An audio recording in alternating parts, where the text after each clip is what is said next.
Good morning, everybody. Thank you for joining us. I hope you enjoyed your tea time. I would just like to introduce the panelists. You know who they are from your booklet. But I want to draw attention to the fact that although we're talking about publishing startups and technology companies and how they can work together, there's only one publisher up here. So could we please advise the startups and the technology companies to be gentle with us as we go through. Something else I wanted to say is that earlier a comment was made during tea time that there were very few questions from the floor. And I actually think it's because most of us sitting here today are publishers, and that sometimes we feel quite intimidated by the techno-speak. And because we're in a new phase of digital publishing, particularly in educational publishing. And I'd like to encourage you during question time to actually ask questions, no matter how silly you may think that question may be. I can almost assure you that it would be on behalf of everybody else in the room. So do feel free to ask your questions. Okay, so I'd like to introduce the panel first before we look at the issues. To my left here is Malcolm Circus. You met him this morning. He is a digital publisher for Macmillan. Sitting next to him, we have Arthur Atwell, who, as you know, is the CEO and founder of Paperwrite. Sitting next to him, we have Barbara Mallinson, who's the founder and director of Barmy. And then next to her is Wes Lynch, who, as you know, is the CEO of Snackify and Realm Digital. And right at the end is Ben Williams, whom you met this morning, and you know who he is. So today I feel almost like we're fielding a world war, in the sense that there is a lot of hostility, particularly in the, well, not just particularly with educational publishing, but in all realms of publishing, between startups and technology on the one hand and publishers on the other. And today we need to explore how we can work together and to find ways of how we can do things in such a way that it benefits the end user, which everybody's spoken about this morning. I think on the one hand, you've got publishers who are very traditional in very many ways, very many obvious reasons, very considered people. Somebody at PASA referred to us as the people of the pull, and I think that is a very apt way of describing publishers.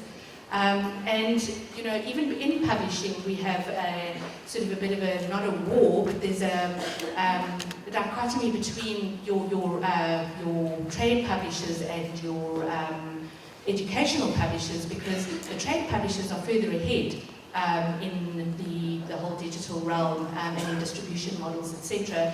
And so while they've provided a model for educational publishing, they've also set uncomfortable precedents for us. And then you've got technology and you've got the startups, which are all part of the social uprising to make people, the end user, the focus, rather than just something that's kind of by the way.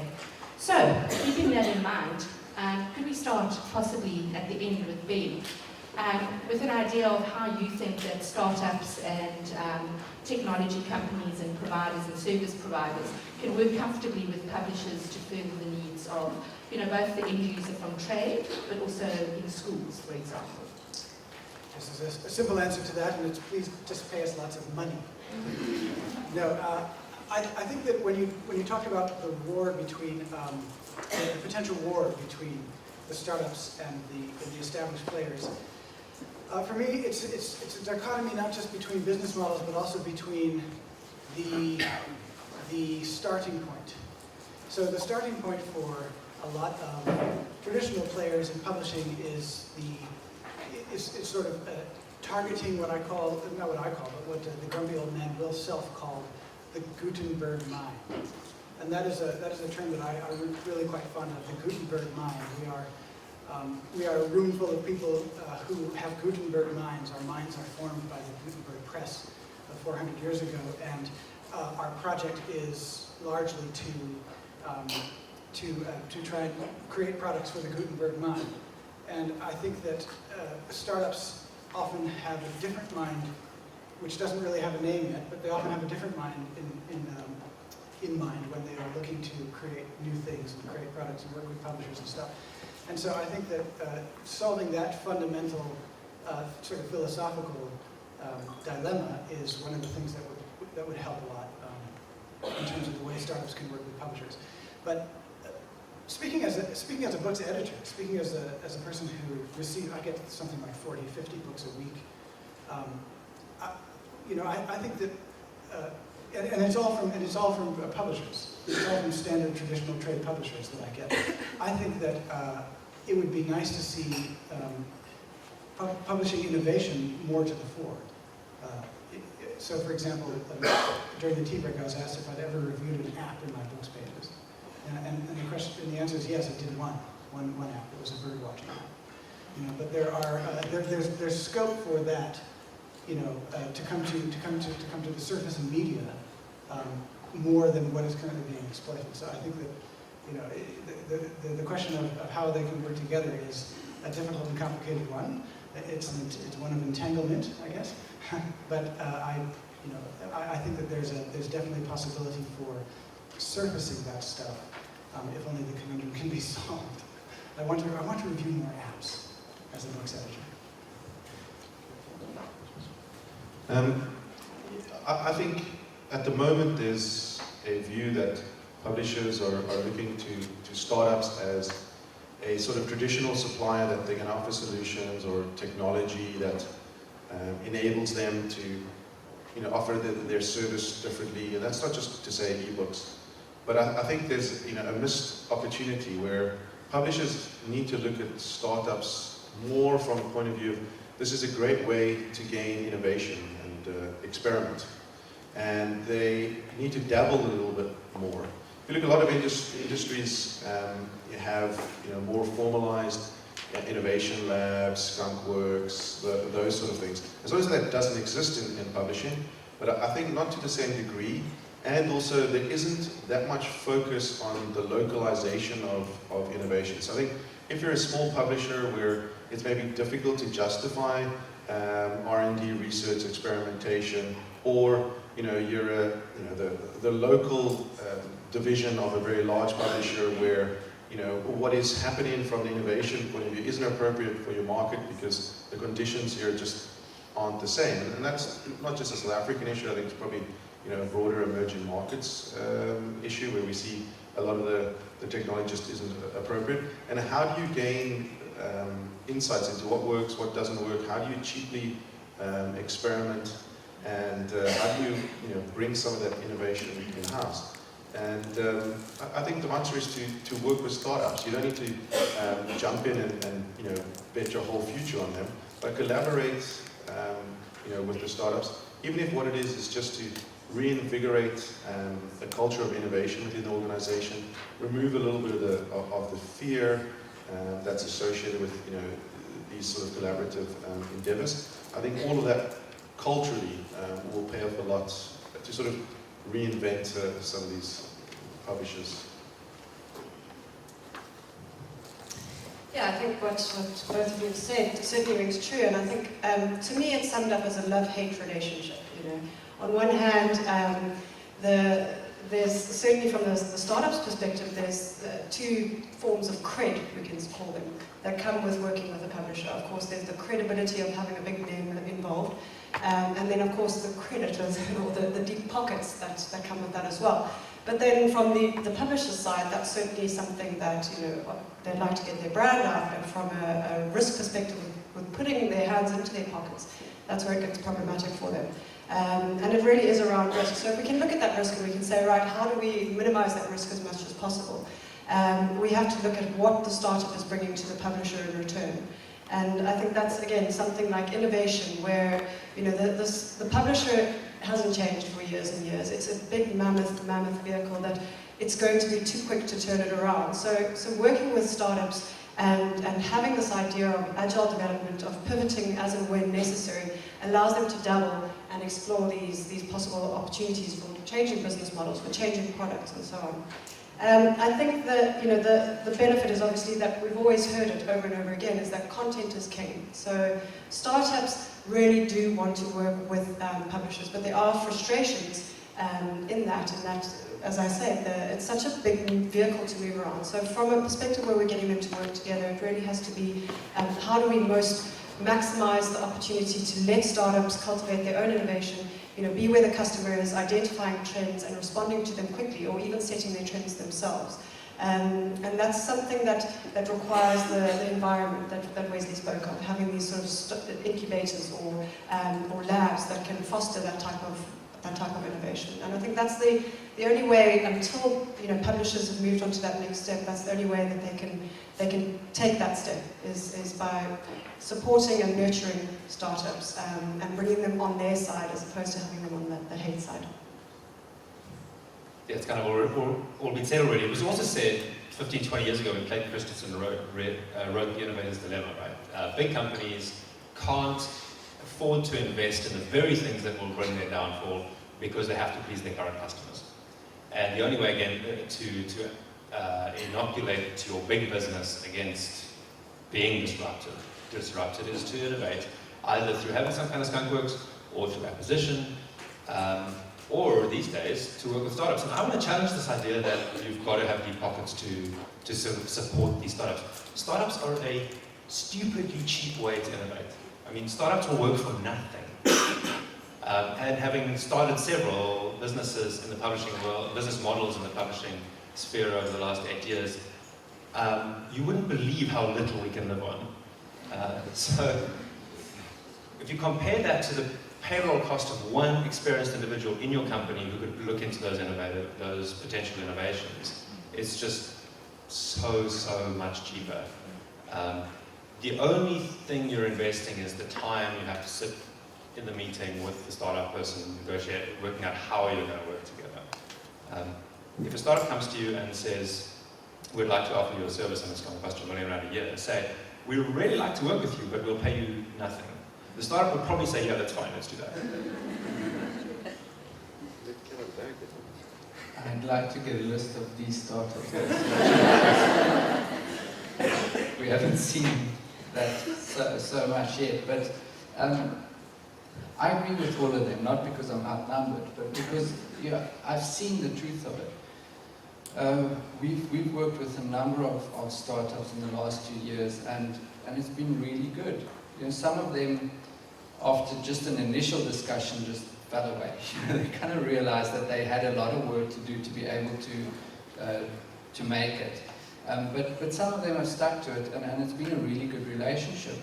As everyone was saying, these startups come with a lot of innovation, and generally, the startups don't come with the idea of these are our skills, what can we do for you? They generally come with a specific thing in mind. They've seen a gap in the market and they want to address that gap. And a lot of the time, the publishers are saying, well, that's actually true, and we're glad to see that you can help us. So a lot of that innovation is very helpful to the publishers. And then from the publisher's point of view, I think they also bring a lot of value, because money may be one thing, but also just the experience. I spoke to a startup person who's quite well known in South Africa, probably about a month ago, and he was struggling, and the reason was because he had this great idea, but it was on a model that was just not sustainable. And we've also worked with a lot of startups to help them to make a model that is sustainable. So yes, you've got great innovation, but it may not work in the way that you're initially thinking it's going to work. Change it a bit, and yes, it's going to work. Yes, this is how you get government involved, because we've got a lot of experience with that. And I think so from both sides, the innovation with the experience, that relationship can be really, really valuable. Thanks. And I'd like to pick up on that point that Malcolm just made. There was a study released in February of last year by DustDoc.com, how to collaborate with startups. And there they actually interviewed about 170 publishers, startups, and so on. And most people said that publishers were only willing to collaborate with startups kind of on a marketing, sponsorship agreement sort of level, but no deeper than that. And the question to the panel now, and perhaps anybody could answer at this stage, and I'd like an answer from all really, is do you think that there is room for a deeper collaboration, other than just marketing and you rub my back, I rub yours, Are there other ways that we can kind of reinvent the market, as you like, by working together? You have alluded to that before, but possibly use direct examples both in the local market and internationally where that kind of partnership has worked. With you collaborating, almost creating a new business, as it were, with a collaboration between the two. Who would like to go first? Arthur? I'll say a quick note on that is that I think there's always scope for deeper collaboration. Often when I'm in meetings with publishers, we talk about this, whether it's Paperwrite or my work at Electric Bookworks or other models, has been that we can't collaborate more deeply because in order to collaborate more deeply, we have to have quick and easy access to each other's data and content. And there are no standards for sharing catalogue data about books or sharing files about books. So one publisher's got their stuff in PDF, another one has done EPUB, another one has done just something completely different, something completely strange and proprietary. Catalogue data is all over the place. Sometimes deeper integration can only be done when both sides have upped the game technically. And it's one of the stumbling blocks we found, but maybe these guys have found ways around that. Yeah, I mean, just a short thing to add to that is, you know, it's all very well looking at how we can work together, and again, we're using the same mind frame of, you know, putting content on there and selling it, this traditional mind frame. And I think this is where it comes into saying that the business model has to shift, and perhaps during that phase, that transition phase, and that dabbling in innovation, this is where business models are born.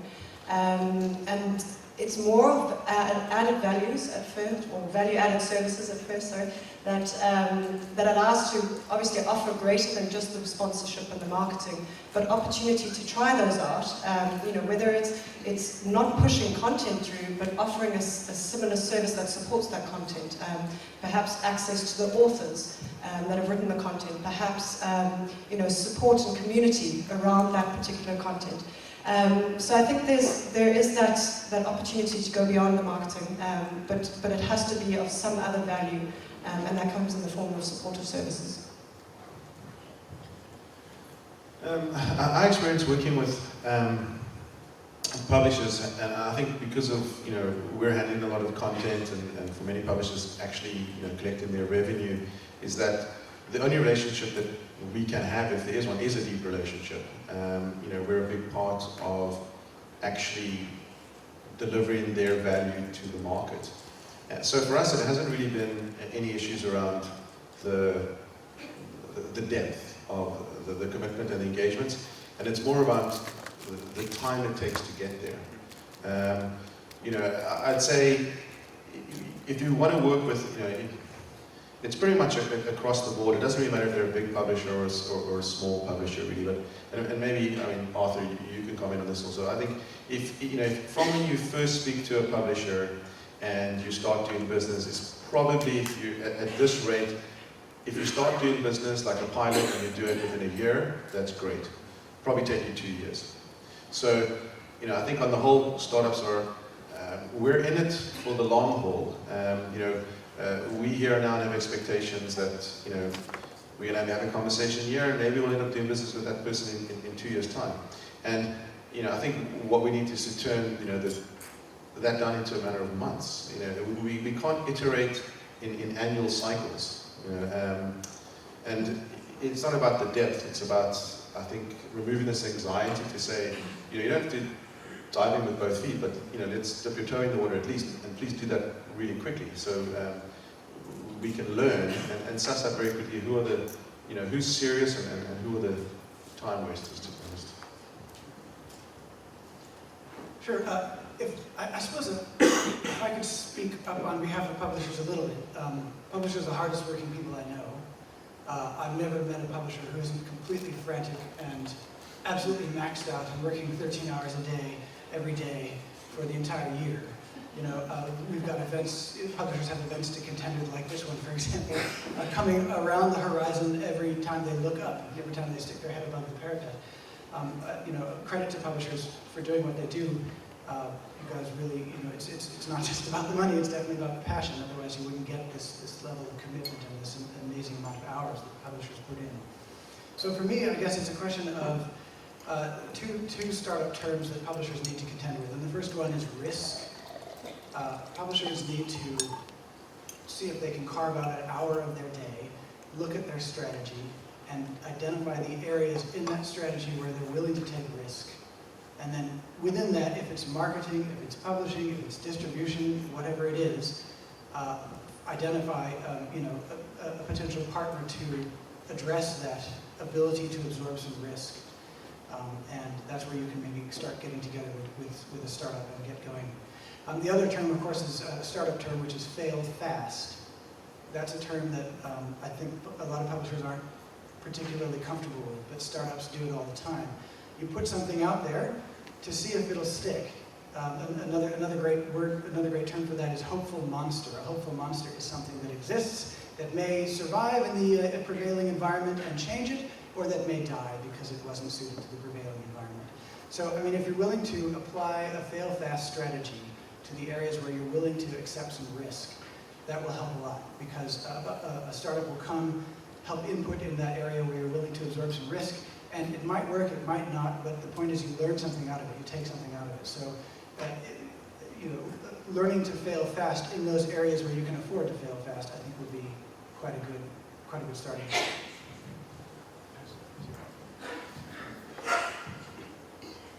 I just want to talk about briefly the concrete things that slow down that process of creating a 2-year cycle. The fact is most startups won't last 2 years in their early days, so they can't survive long enough to get that first few sales. I think that a lot of really promising stuff just flames out because of that. And I know with our experience with BookWorks and Paperwrite, we can make great contact with a publisher, even with a decision maker, and get a go-ahead, and yet it still takes 2 years for anything to happen, because what happens is that because of these 13-hour days, the publishing staff are working. We literally can't get the PDF files from the publisher's computers onto ours. We literally can't get the legal department to initial the contract that's already been approved by the office. I think that in terms of developing a fail-fast strategy, what does that strategy mean? It might just mean that there's like a certificate document that a startup gets signed by the MD that says you can walk into anyone's office and ask for some stuff, and you can have it this week, you can have it today. And I think the rate of innovation will just go through the roof, because you just got to bring that 2 years back down to like a month between deciding and actually having to start working on the product. And then the publishers would actually benefit. At the moment, publishers are probably spending a lot of time just trying to remember which startups they're dealing with because they last spoke to them a year ago. Malcolm, your answer to that? I have no. Yeah. I really feel that there's a lot of space with publishers working with startups on a deeper level, and it's really when they're working on that deeper level where you get an end product or an end solution that's really, really good. I just want to take the example of us working with Snapify to create the Macmillan app. It was not just a superficial, you're the developers, this is what we need, go and create it. It was on a much deeper level. And I do feel that at this point, as a result, we have probably one of the best academic readers in the world. We compete with the world in terms of the quality of it. And it's, it is from both sides that you're getting a lot of work being done and contribution to create this end product, because it's at a deeper level. And there are two levels to work with publishers. On the one hand, we've seen startups that come with a solution based on what is out there at the market. And yes, they may need to tweak a few things, but they may have gone out to the schools, they may have seen that there's a need, and so they've created a solution. And they can make it successful. We've seen that. And what they're working on, their kind of model, which is very easy for publishers. If you're a startup and you are able to, and this is the easiest way to actually get publishers to come on board, is if you can work on a percentage model, because publishers love percentages, royalties, those kind of things, and it's much less risk. They already make provision for that in their pricing, and you can then kind of resell their books. That is a very easy way of getting all the publishers involved. That's a very nice way in South Africa as well, because schools, colleges, those kind of institutions never deal with one publisher. So they'll always want someone independent, so that if they go for a certain piece of technology, a platform or whatever, they want to be able to have different publishers on there. So that is the easiest way for startups to get publishers on board. But at the same time, if there's a deeper level of working together, you do get a very good product in the end. And my encouragement to startups is that just remember that there's not just one publisher in the country, there are many. So if you may fail at one, it's not because they are maybe bad people, but you may not be working along with their particular strategy, whereas you may fit in much nicer with another publisher. If one publisher does all of their development in-house, you're not going to get in there if you've got a development company with a certain idea. But if another publisher outsources all of the development, then you may be able to get in there. So there is a lot of opportunity for both of those models to be successful. Thank you. I think one question that Malcolm answered that I asked in the beginning and everybody else ducked very successfully was, examples of how deeper collaboration actually works around the world. And I think that is an example of it, how using each other really does help. I have to read this quote because there's so many publishers in the room. James Marcus, who's a New York critic and actually worked for Amazon, says that a lot of Amazon executives consider publishing people to be, and I quote, antediluvian losers with rotary phones and inventory systems designed in 1968 and warehouses full of crap. So what I'd like to know from the panel, maybe not Malcolm this time, is whether you agree with that. Be careful. But also to really what I want to know from you is to what value. I mean, obviously it's quite clear what technology and what startups, what value they add to publishers.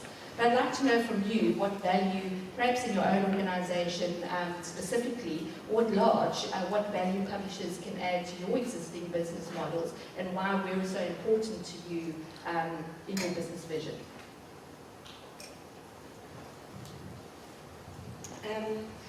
Right, so when we look at startups and how they operate differently to publishers, I think we have to look at the trends that are happening within the sector, because obviously the trends are they're the things that are being driven by the startups, by the innovators, and there are a number of different things, from self-publishing obviously to micro-publishing, to having these bulk payments versus micro-payments, to having curated kind of content versus a number of other things in terms of serialization, only releasing bits and pieces of the content as and when applicable.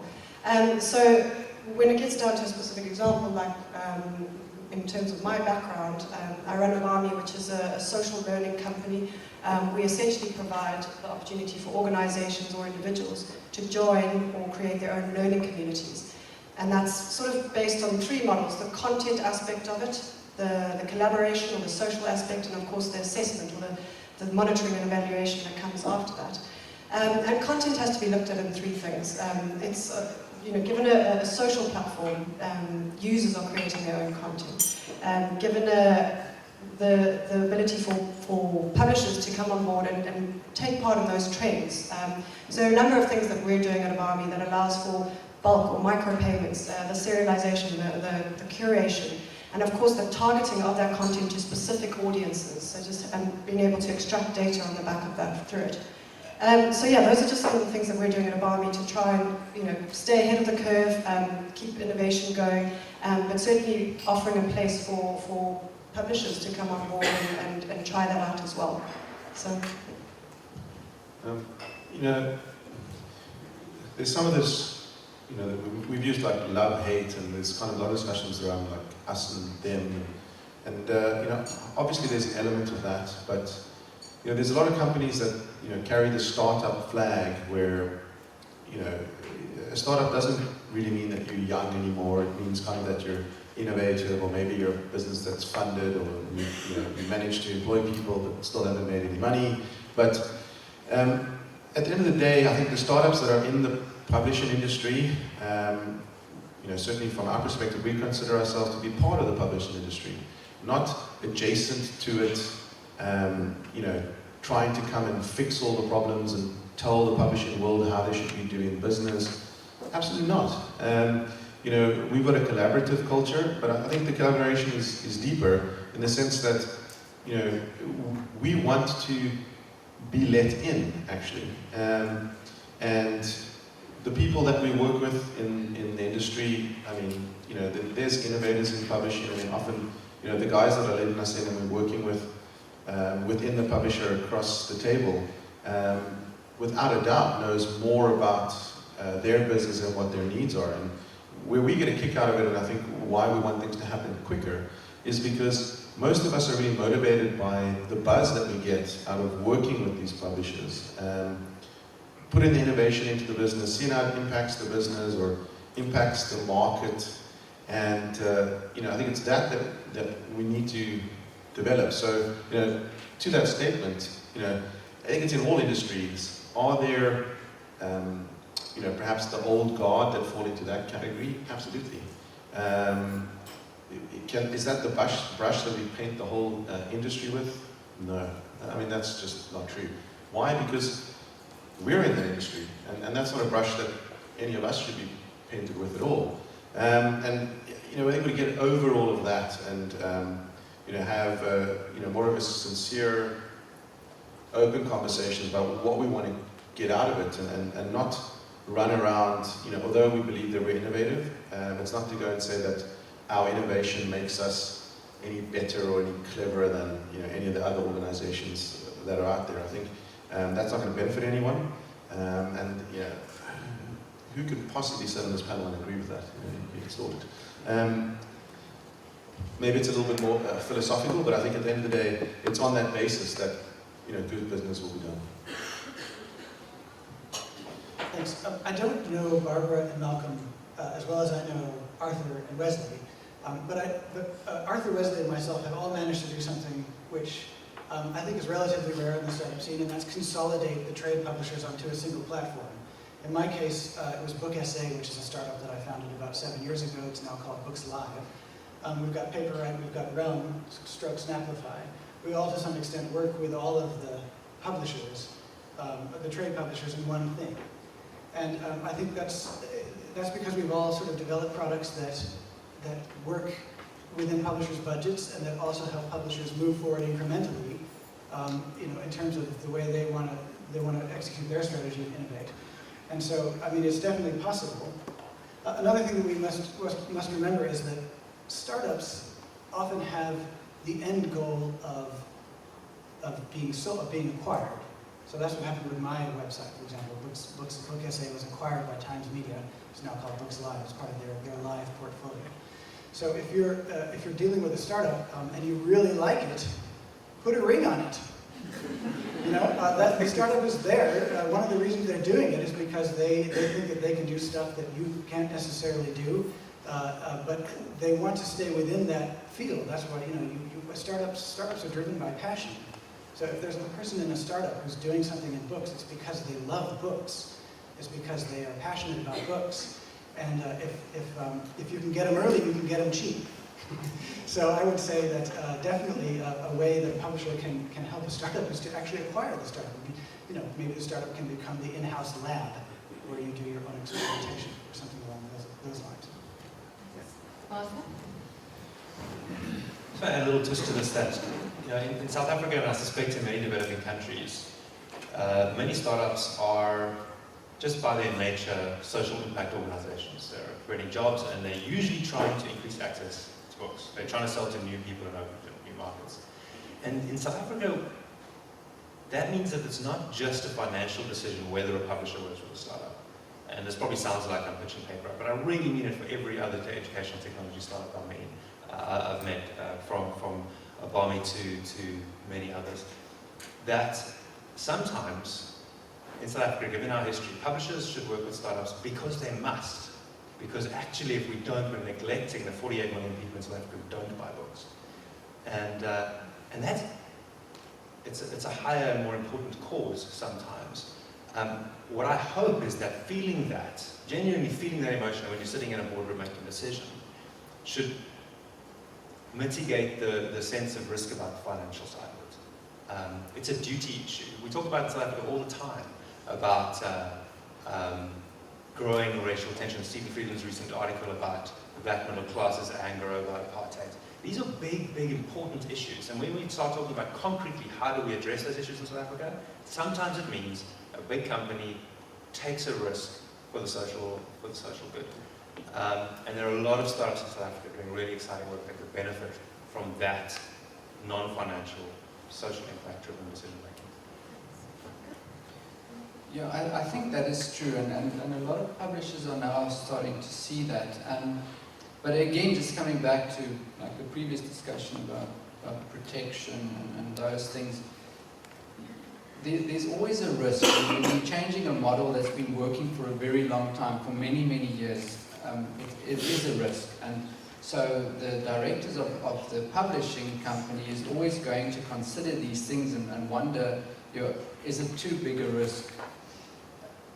And that's why you'll probably notice that a lot of publishers will do a little bit of low-risk things. So they really want to help. They want to do those kind of things. So you may find one publisher coming and saying, okay, well, these books, they don't sell too great, so let's give that to you, let's see how it goes, and let's see it. So it's gradual. So that is the reason why a big change like that is a bit risky, and it may be a little bit slow to happen, but it's definitely something that I think publishers are looking at the moment.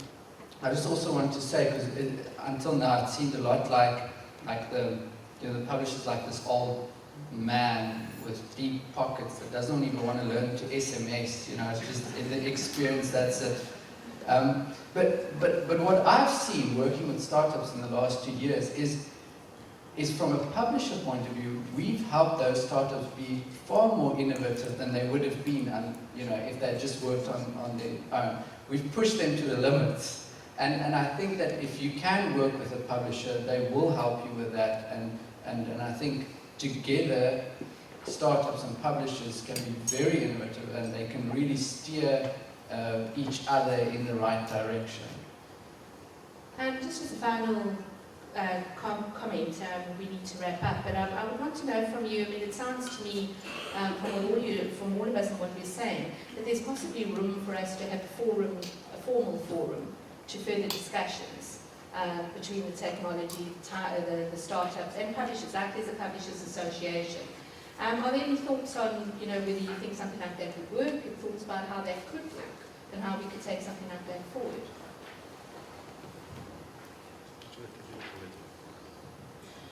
So I think Wesley's wanted to say something about digital committee at possible. But I also wanted to mention that it is among educational startups a constant issue of discussion about whether there should be some kind of industry body to try to consolidate some of the thinking ideas and this kind of catalogue of available educational startups. But it's very difficult to get busy frantic people to work together. We'll get there. Yeah, that is maybe something where, last year we spoke about having a digital committee with PASA that has, that's independent, that can set standards, that can really help the publishers, and also that has some kind of power to be able to go and speak to government and so on. And that may be a good start to have these kind of discussions as well, and one body where people know that they can go to and have these kind of discussions. And there's some thought that there shouldn't be a separate kind of forum, but rather that digital should be in the different sectors, because there's more issues within the sectors rather than having digital separate. But we're hoping that we may have that kind of forum that at least can get things going for maybe a year or two, so that things can just get standardized and we can all find our feet to some extent. Until it does get maybe diversified. So we don't know what the future is, but that may be a good place to start with this kind of discussion as well. I think I hear the year of two again. Wes, any ideas about how we can look at that? Kind of make the collaboration more rapid? I think the digital committee, for PASA really cannot take a year or two. That's just insane. So that's a good stepping stone. One of the ways I think we can speed it up. All the startups all know each other, and we meet regularly. I think surprisingly large groups, like to have 15 startups in the publishing industry to meet together does happen. Behind closed doors, we have very intimate discussions and cry on each other's shoulders. I think that needs to happen a little bit with the publishers. Like what would be really great is to in this digital committee or with PASA, have almost like a startup liaison. Because what you'd like to do is to get like this, what Arthur mentioned, maybe it's like the Apple certificate of Google or something, and the rubber stamp that says, these guys are cool, check them out. And I think it's a big opportunity for that to be done by the industry. You know, and there's some of that happening. You know, the amount of publishers, you know, that are, you know, this Pearson security audit, for instance, every startup, you know, has to jump through the Pearson audit, right? Okay, it's a hoop you jump through, and but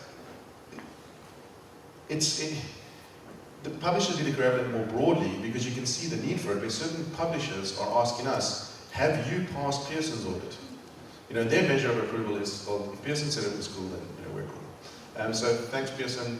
You're doing a great job at you know, sorting that out. But there's more issues: standardized metadata, all that sort of stuff. Because you know, and those are issues that we can suggest. Well, the publishers need to get together and say, okay, well, what do we want from the startups, and how do we vet them and take the burden away? So maybe someone on the digital create like sort of a startup champion that we go and say, if any startup approach, this is the person that they go to, and we work with just this one person, and that would be, you know, a really good start. And as things become formalized in some sort of forum or committee, it would naturally be that person that would sit on something, because we try to set those things up. They never know. So who at the publisher sits on these things? You know, so they never appoint anyone because they don't know whose mandate that falls under. So the publisher just have the mandate. The forum will come, and you will know who to put on it. Excellent, thank you.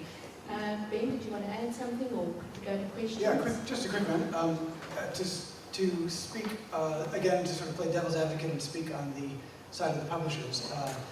Publishing is a business that has been successfully broken for about 400 years, and it still manages to carry on. And I think that one thing that startups have to accommodate themselves to is the fact that publishing is done differently in all kinds of different ways, and that's not going to change. So publishing isn't going to become efficient because of the fact of startups.